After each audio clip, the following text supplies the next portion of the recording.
Dan Eaton is joining us. Dan's a well-known San Diego attorney, one of our frequent legal analysts, and a business ethics instructor at San Diego State. He just happened to be in the neighborhood, so we dragged him in the building today. How you doing, Dan? Nice to see you, Ernie. Nice to see you, too. Good. Well, all right, we have a nominee for the Supreme Court, and I was just curious what your thoughts were on him. Well, he's very much in the mold of Antonin Scalia, Ernie. The fact is that he is someone who does adhere very strictly to the law, to the Constitution. And also, Ernie, he's a great writer. I have read a lot of his opinions. I knew he was one of the top 2 or 3 people that was being considered. And he writes beautifully. He has references to things like the mythical character Sisyphus, who famously rolled that rock up the hill to come back down when he was talking about a decades-old tribal dispute. So this is a man who really enjoys the craft of writing opinions. All right. Do you think, first of all, let me take a step back. What goes into, a president's going to pick somebody, they always want to pick somebody politically, but what are they really looking for in a judge? Ernie, what they're looking for is someone who's going to reflect the president's own view of the world from a legal and constitutional standpoint. And when President Trump was talking about looking at someone in Scalia's mold, he did get someone like that. This man has clerked for Byron White and Justice Kennedy. His opinions reflect sticking strictly to the law. And importantly, Ernie, a president looks to someone who's going to make his legacy. And this is a 49-year-old who's going to be on the court, if he's confirmed, for about 3 or 4 decades, if you believe the actuarial tables. This is a man whose impact will long outlive President Trump's term of office. How do people end up in a position to be appointed to the Supreme Court versus somebody who's just sitting in traffic court? Well, you really can't quite get it like that. It's really lightning in a bottle. Sonia Sotomayor famously wrote about how, well, it just sometimes happens, in her book, My Beloved World. So the fact is that it's a matter of happenstance. I mean, this is a man who was 2 years behind me at Harvard Law School, and here I am talking to you, and he's at the White House. But nonetheless, I'm not bitter.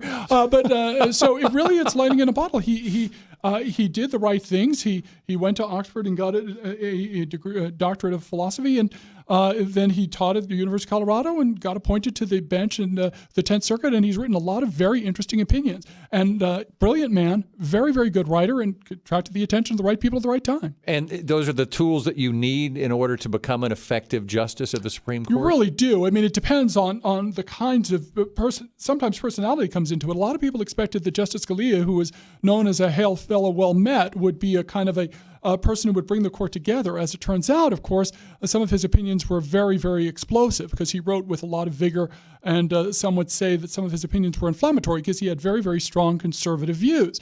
But this man seems very even-tempered. I read some of the evaluations that lawyers have given him, and he's routinely praised for his demeanor, the fact that he's likable. Imagine that in a Supreme Court justice. Well, it's interesting. You go back to Scalia, and he and Ruth Bader Ginsburg apparently were buddy-buddy, even though politically, I suppose, you could look at them as polar opposites. Really great friends. When you find a common interest, it makes all the difference. And, of course, they both had a strong interest in opera. And so they got along very well. They were both from New York. This is somebody who's from out west. It'll be very interesting to see what kind of perspective he brings. But one thing is clear. He's going to be an excellent writer, and he's going to adhere very strictly to the statutes and the Constitution. And that's what President Trump is looking for in a justice. Is it unusual for a justice to be appointed to the Supreme Court and then they're not what maybe they were thought to be?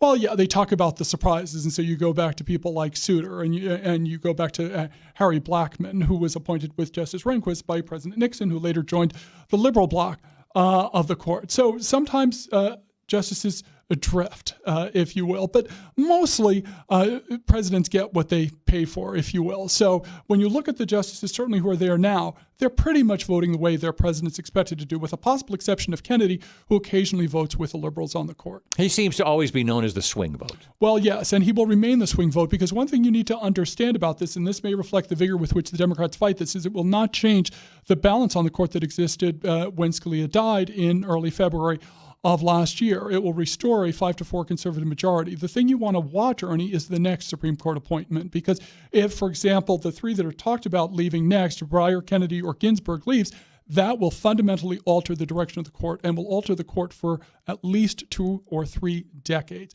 That's where you can expect the Democrats really to fight very vigorously. But I expect that the base is going to insist that they fight this one hard too, because they're still bitter about Obama's appointment, Merrick Garland not getting a hearing. I think if Hillary Clinton had won that election, Merrick Garland would have been confirmed within 2 days after the election was over. Well, it would have happened quickly. And they said, no, before you do anything, let's get this guy through. And the fact is, and Hillary Clinton, I don't think, could have pulled the rug out from Merrick Garland either and said, you know what, we're good. We're going to get somebody else, Merrick.